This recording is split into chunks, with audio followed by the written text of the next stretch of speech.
G'day guys, welcome back. This episode, not playing with the full car, we're playing with half a car.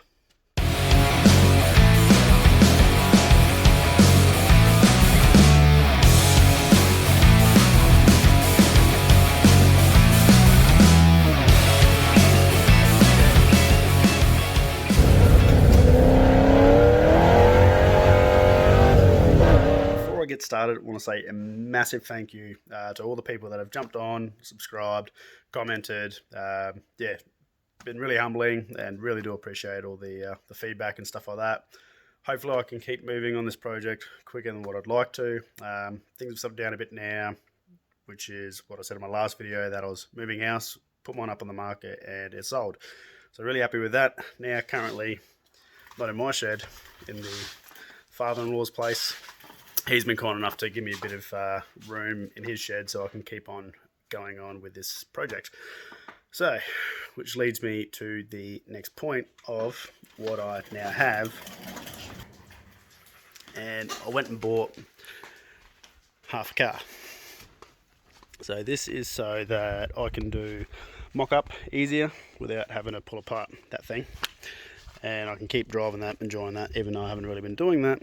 But my biggest issue with getting this Godzilla into the Falcon is going to be steering and cross member. So there's still been plenty happening since my last video in the Godzilla world. The guy that owns Fuel Tech, he's got an XA sedan. And he's got one going in that, and then he's doing a Dandy Engines engine package, so that'll have the Harrop charger on it. And they've done sort of like a sheet metal sump setup to still be able to have all the standard cross member and all that, but he's doing a dry sump. Ideally what I'm trying to do is basically do a package that's going to be easiest for the average Joe Blow as best as possible. So that'll mean not doing dry sump setups and stuff like that. So I want to try and keep everything as standard as possible on both aspects. So the car and the engine, trying to keep it as stock as possible, so it's easiest for everyone else. We'll be doing that same sort of route with the ECM. I've got something picked. I won't bring it up just yet, but have picked what I wanted. Been working with a tutor here in Adelaide as well. He's pretty keen to go down that route with me too, which is good. So might as well pull this car off and start getting it on some stands. I did go down to Bunnings, bought myself some caster wheels. Don't have my welding gas here. Got my welder, but don't have gas. Didn't realise till I got back from Bunnings. Oh well. So I'm going to pull the body off anyway, start getting it set up so then we can put a transmission on the back of the engine and get that, see how it lines up.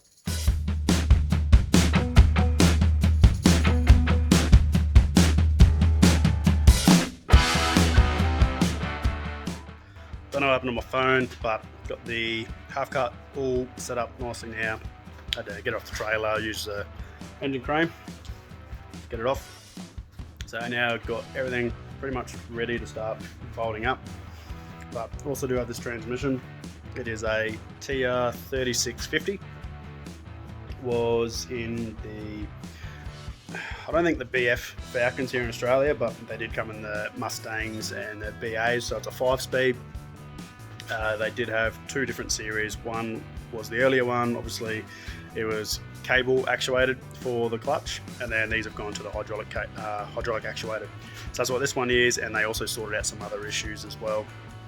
I think they had a couple of just small issues for the gears and stuff like that too. But yeah, all alloy housing. It's not the end transmission that I'll go with. I'd like to go maybe towards more like a Tremec Magnum or something like that. Possibly a 6-speed. This is just 5-speed, just so I can do a bit of mocking up, and at least I'll have something that I can utilise in relation to what's that word I'm thinking of? Sort of like a 0 point to be able to start with. I think the shifter's too far back, but I can do another plate and bring that shift a bit further forward too. But yeah, we'll get it into this thing and see how we go.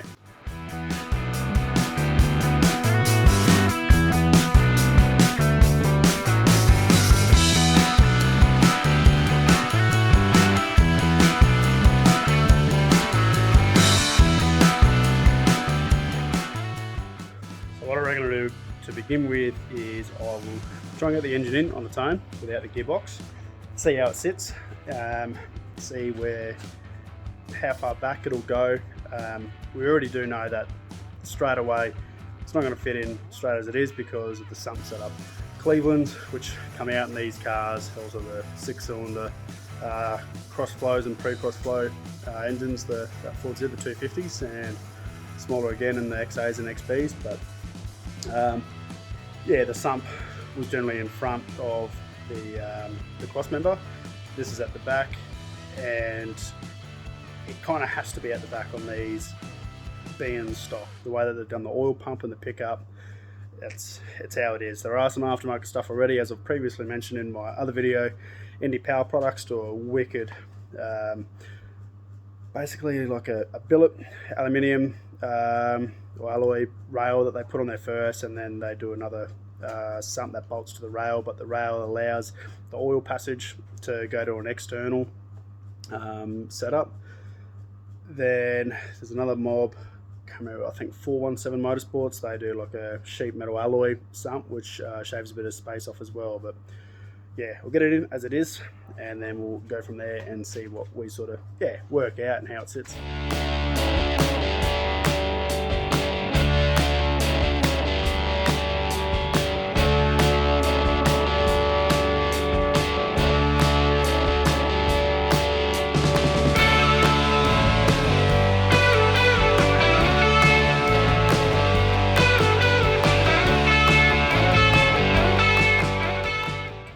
Right, that is sitting in as far as it will sit in, because as we thought, we have issues with the steering. So you can see this cross member is bent, like it's been smashed, so it should be forward, I reckon another nearly an inch to where it is at the moment anyway. Obviously the steering is a big boo-boo, but if you have a look where that sort of sits there, you probably could go back a little bit more. Yeah,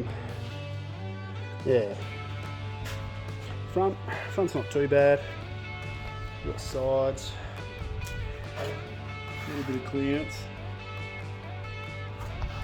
and then the other side, well, we've got clearance, just that nub's touching there, so you could grind that off. You still have a bit of clearance. But yeah, if that dropped down, yeah, height's a big issue.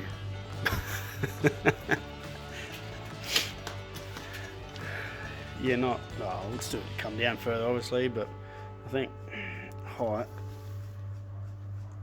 yeah, it's definitely going to be an issue.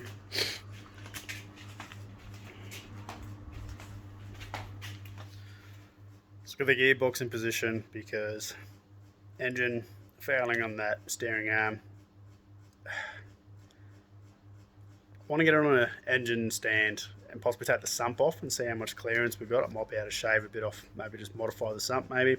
Don't know. So to distract myself and do something else, I'll put the gearbox in the position on the car. So I reckon we'll go pretty much there. Looking at inside the bay, it's pretty much flush with the firewall. Might come a little bit closer, but to mimic the driving position, got the old work chair, and yeah, sort of that's how it'll be, I reckon. It's probably not too far bad. Around my hand, it'll probably be about there. I mean, once I put a shifter on there, I reckon that actually won't be too bad a length, that, eh? So if you think shifter, it's pretty well in line with the bolt holes of the front of the seat. And if we go to the pigsty, yeah,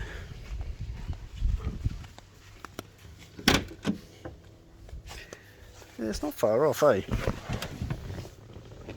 So the front of the seat's going to be about there. And that's up here. For me personally, I think these are a bit too far away from me, like too far forward. I'd rather it back here a little bit. Maybe the dicky seat might be a bit off, but yeah, I reckon we can make that work. Don't think it's too bad, that positioning. Now, trans mount is a fair bit off. Needs to be up there. That one's back there. Might be able to make something.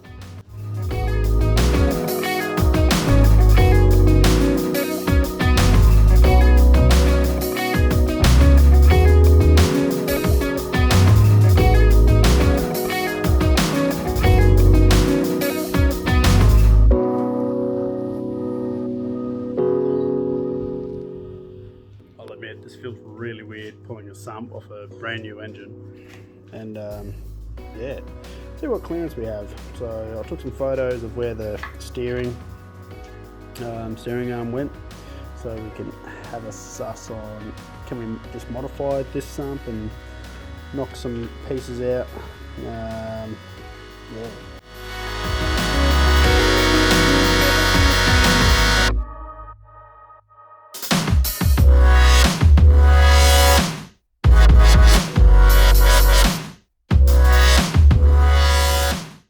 What I was hoping to do was be able to notch the Sump at that part there, but I don't think I'll be able to do it.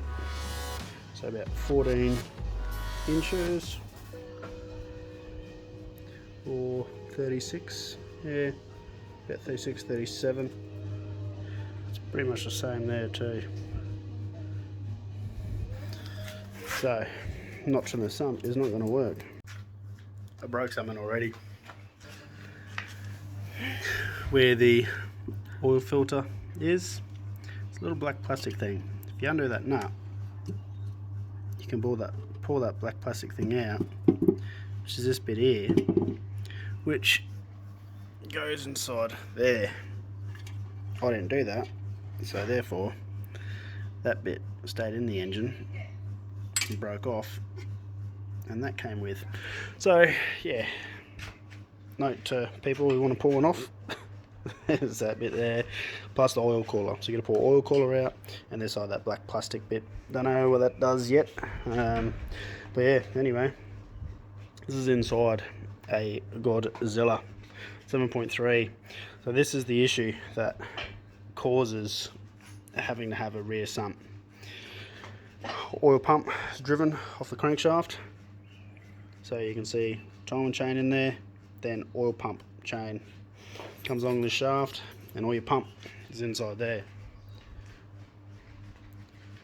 So ideally it'd be great to be able to make the pump come up to the front and maybe shorten that shaft. I don't know, it's a thought, but yeah, don't know how well it'll go. You have to modify all this as well. Obviously those aren't the same distance spread, so even if you want to bring it forward, yeah. So that's where I think the Indie Power Products one's going to come into play. I'll try and get some measurements off them, but the billet rail they have is only about that tall, and then the Sump's only about that big. So yeah, see what happens. Anyway, it does feel weird pulling a Sump off a brand new engine and breaking something straight away. But yeah, so you can see you got your 4-bolt mains with the side bolts there. So technically 6-bolt mains like an LS. And then yeah, everything else is fairly pretty inside. I reckon I'll go back to the drawing board now, see what I can do to either change the steering, do a bit more research, or change the engine. But like I said, I want to try and make it the most economical route as well. Yes, ideally would love to just go the billet alloy, timing cover and Sump, but that's the thing, by running Indie Power Products oil pump, you have to run their timing cover as well. So it ends up being, I think US is about $4.5 grand. So it starts getting a bit exy. I do want to get rid of the standard cross member anyway, so that's where I'm sort of weighing up. Do I just buy the bullet and get it done? But then it's not as accessible for you guys to try and do a swap using stock stuff. So we'll see how we go. I might start with the engine first.